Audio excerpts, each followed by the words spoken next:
Happy to have you guys with us this afternoon. We're going to have a nice little trip to Goldville because finally the weather is cooperating. It's kind of cool. Unlike my friends from Missouri, said it's pretty miserable there. Now we're going to have a nice safe trip, and we're going to do it because we have 3 rules, only 3 rules. Rule number 1, everybody must remain seated at all times when the train is in motion. That's just for your own personal safety. I don't know if you just saw it, we had a deer running across the tracks. If we see deer or horses, we try not to hit them, so we'll hit the brakes. The second thing I want you to do is always have your hands and arms inside these cars. We're going to go through areas where the tolerances are just too close. And I don't want to scare you, and I don't want to give away the surprise, so keep your hands and arms inside the cars, and if you do, I'm going to get you back there with all of these very expensive iPhones intact. And the last rule, it's not really a rule, but if you guys would hold your conversations until mine is over, we're going to be great friends. Actually, that's not a rule. I made that one up. All right, if you guys have been scared off, should we get this underway? All right.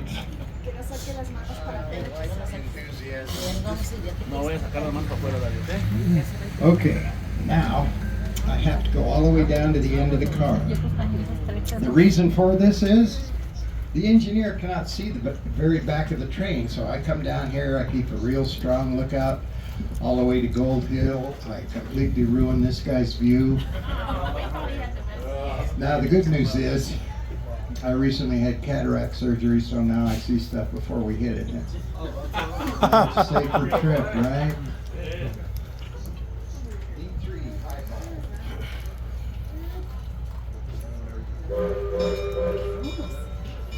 This old railroad was first constructed back in 1869, so that means this year we are exactly 155 years old. I know it looks like it, but no, this is not the original crew. Half those people are dead. I've had to explain that already 4 times today.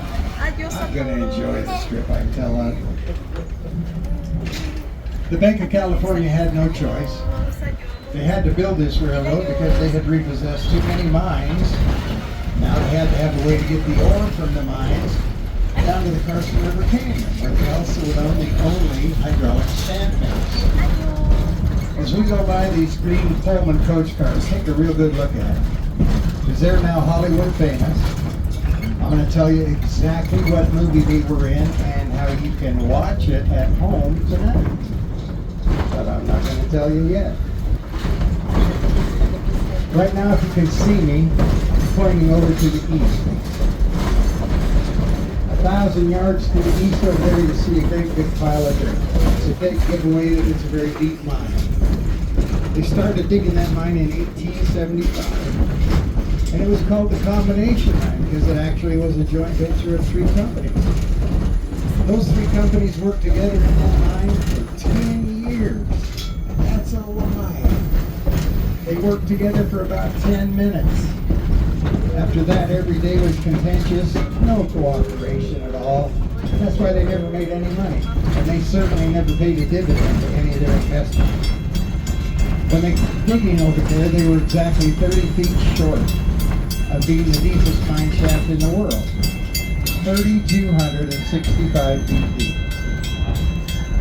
They used to pump 2 million gallons of water out of it, just so they could go deep every day.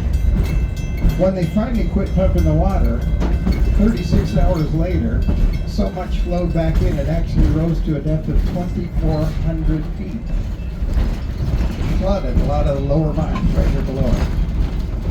So now what they ended up with over there was the most expensive, the deepest, and totally worthless well in the world. This steel building is a Comstock gold mill, the very last mill built. Here comes a wooden trestle. Look how close the places are as we go by. We actually had to straighten this up before we could start the season this year. It was too close. There were a couple of superintendents working in the mines that were on both sides of this trestle. Their names were John Mackey and James Fair. They grabbed a couple of their other good old Irish buddies, William O'Brien and James Flood, and the 4 of them went uptown.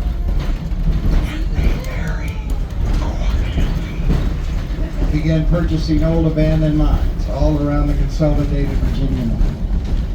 30 days later, that's where they would discover what everybody would call the big bonanza. They found a ledge of silver ore 40 feet thick. Set world records. Never been broken. At the time, silver was assaying at about $8 a ton.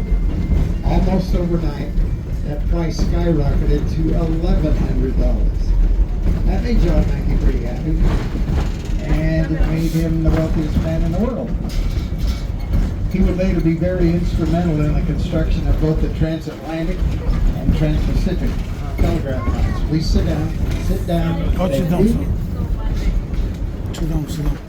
Now, John Mackey Sit down. actually earned the nickname the mining millionaire of the Comstock.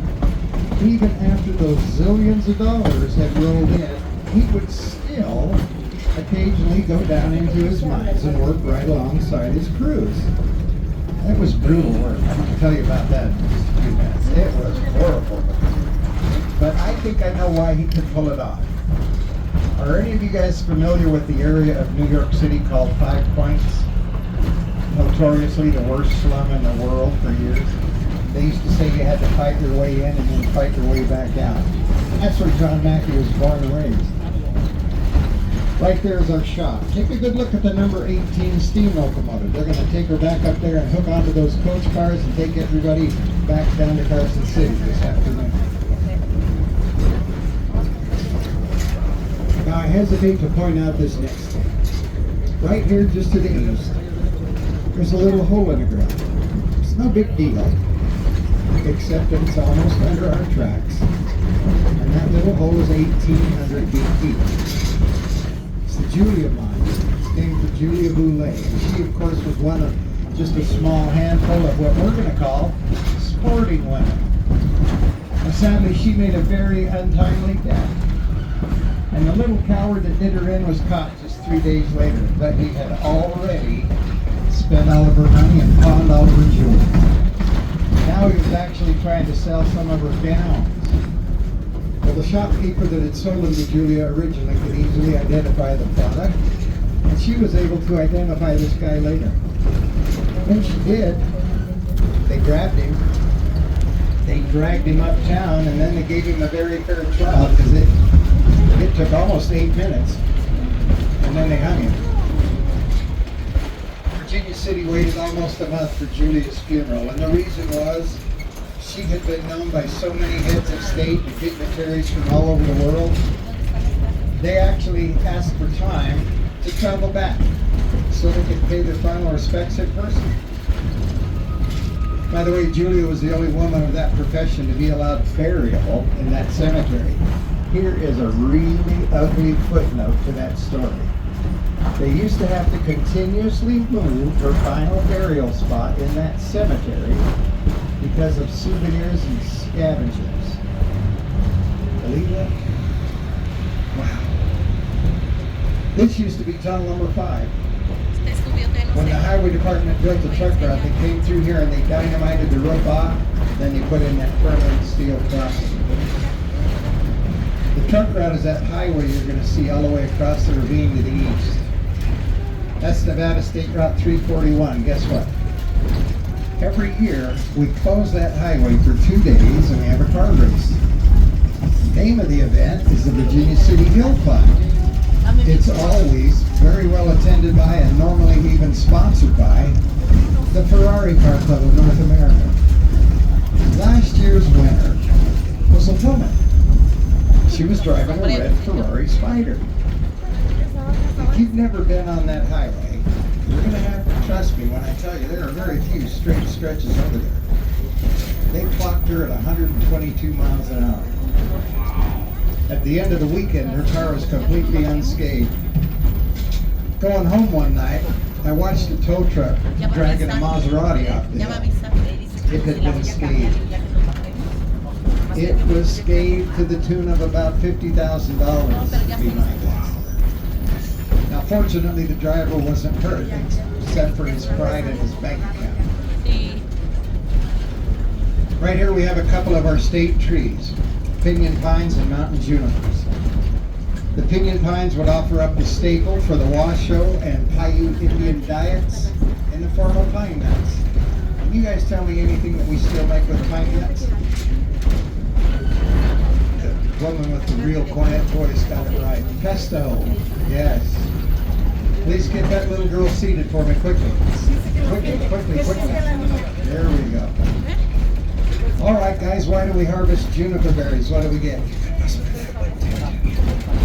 Same lady whispered gin. Apparently somebody did do the homework. Now I'm going to try very hard to adequately describe what life was like for a miner. Ready? Horrible. Every mine of any depth had air temperatures of 140 degrees, and they all had water. The water temperature would be at least 190. These guys could only work 15 minutes. They'd actually start to just slump. If they were lucky, somebody'd come along and throw water on them, and they'd go right back to work. And the reason they did that is because at the end of the shift, they were going to be paid $4. Made them by far the highest paid miners in the world. $3 would pay for their room for a week. 25 cents would get them a gallon of old tough whiskey.